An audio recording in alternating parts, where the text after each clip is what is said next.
नमस्कार, उर्वीज किचन हिंदी में आप सभी का बहुत बहुत स्वागत। दोस्तों चलिए आज करते हैं आम की ही एक इंटरेस्टिंग और फटाफट होने वाली रेसिपी।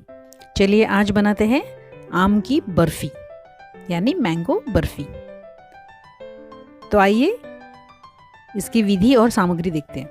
आप देख सकते हैं मैंने यहाँ पे 2 छोटे आम का, हापुस आम का यहाँ पे पल्प बना के लिया है मिक्सर से ग्राइंड करके, और ये कटोरी में मेजरमेंट के लिए इस्तेमाल करने वाली। तो हमने ली है 1 कटोरी आम का पल्प। आप कोई भी आम इस्तेमाल कर सकते हैं जिसमें कम रेशे हो।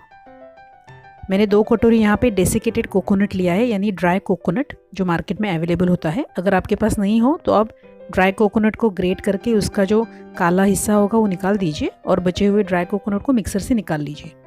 हम लेंगे 1 कटोरी चीनी या पाउडर्ड चीनी यानी पिटी शक्कर। शक्कर आप कम ज़्यादा आपकी चॉइस के हिसाब से स्वाद के अनुसार रख सकते हैं। हम लेंगे आधी कटोरी मिल्क पाउडर, दूध का पाउडर। गार्निशिंग के लिए हम यूज़ करेंगे कुछ पिस्ते और बादाम जो मैंने स्लाइसेस करके लिए हैं। 1 चम्मच इलायची पाउडर और 3-4 चम्मच देसी घी। आइए आगे की विधि देखते हैं। तो जिस थाली या बर्तन में आपको बर्फ़ी को सेट करना है उसे पहले घी से ग्रीस करके लीजिए और बाजू में रख दीजिए। अब मैंने एक नॉनस्टिक कढ़ाई ली है जिसमें मैं आम का ये पल्प डालूंगी और इसमें अब डालेंगे पिटी शक्कर। आप रेगुलर शक्कर भी इस्तेमाल कर सकते हैं।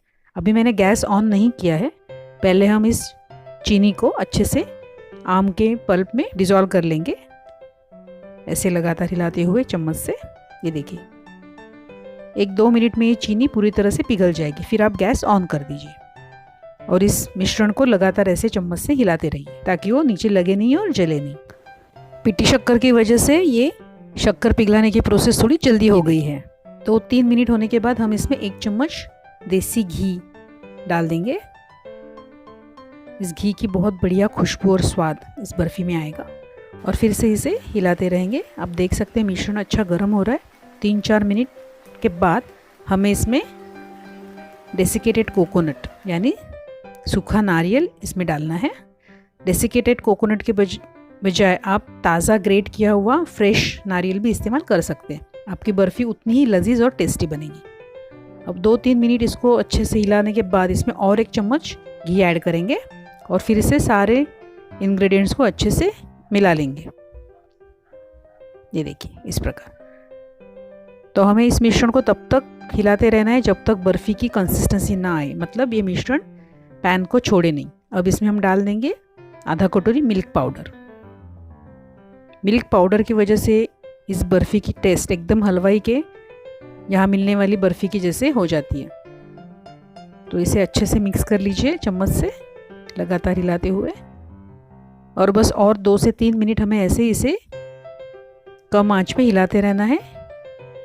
इलायची पाउडर डाल दीजिए और हिलाते रहिए जब तक कि ये मिश्रण हमारे पैन जो है उसको छोड़े नहीं या पैन से अलग ना हो।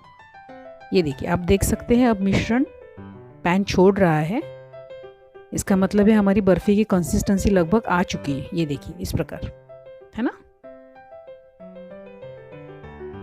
तो एक 5-6 मिनट के बाद आपकी बर्फ़ी की कंसिस्टेंसी बन जाएगी। आइए अब जिस बर्तन में या प्लेट में हमने ग्रीसिंग किया है घी से, उसमें ये मिश्रण को डाल देते हैं और किसी भी चम्मच को थोड़ा सा घी लगा के या फिर किसी भी कटोरी का पिछला हिस्सा आप घी लगा के यूज़ कर सकते हैं ये मिश्रण को अच्छे से सेट करने के लिए। ये देखिए इसको आपको ऐसे थपथपाना है और 1 से 1.25 इंच थिकनेस की ये हमें बर्फ़ी सेट करनी है। बहुत ज़्यादा पतली मत सेट कीजिएगा। 10 मिनट इसे ऐसे ही छोड़ दीजिए थोड़ा सा ठंडा होने के लिए, और फिर बाद में छुरी से इसके ऐसे पीसेस कर लीजिए। आपको जो आकार के चाहिए, जो साइज़ के चाहिए वैसे। इसे हम थोड़ा सा पहले ये कर लेंगे प्रोसेस, क्योंकि जब ये मिश्रण सूख जाएगा तो उसके बाद अगर आप इसे कट करने जाएंगे तो थोड़ी सी दिक्कत होगी। इससे थोड़ा सा हल्का सा घी अप्लाई कर दीजिए ताकि ये बहुत बढ़िया लगेगी। इसमें एक अलग सा ग्लेज आएगा, चमक आएगी। ये देखिए, है ना। तो बर्फ़ी को बहुत बढ़िया चमक आई है। अब इसके ऊपर हम पिस्ते और बादाम के छोटे छोटे स्लाइसेस रख के इसे अच्छे से गार्निश कर लेंगे।